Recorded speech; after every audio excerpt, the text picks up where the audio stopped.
આજના કાર્યક્રમમાં ઉપસ્થિત આદરણીય આચાર્ય શ્રી, નિયામક શ્રી, પ્રાથમિક શાળાના આચાર્ય શ્રી તેમજ બહારથી પધારેલા મહેમાનો, ગુરુજનો તેમજ મારી સાથે અભ્યાસ કરતા વિદ્યાર્થી મિત્રો, આજે હું ગુરુ પૂર્ણિમા વિશે જે પણ 5-10 વાક્યો બોલીશ તે તમે ધ્યાનથી સાંભળવા તમારી નમ્ર વિનંતી।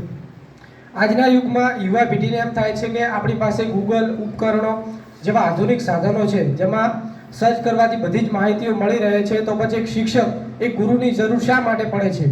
પરંતુ તે લોકો એ નથી જાણતા હોતા કે ગૂગલમાં અન્ય લોકો દ્વારા અપલોડ કરાયેલી માહિતી જ હોય છે, તો પછી તેનો પ્રેક્ટિકલ ઉપયોગ આપણે કઈ રીતે કરી શકીએ તે માત્ર એક ગુરુ, એક શિક્ષક જ શીખવી શકે છે।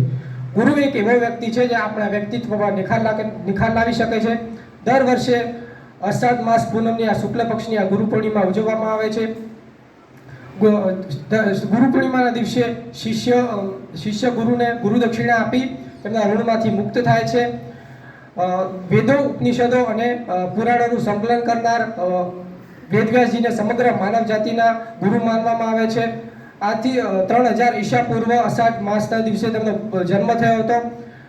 કહેવાયું છે કે તેમના 5 શિષ્યો અને મુનિઓને સૌપ્રથમ ભાગવત પુરાણનું જ્ઞાન સંભળાવ્યું હતું અને તેમના 5 શિષ્યોએ ગુરુ પૂર્ણિમાની શરૂઆત કરી હતી।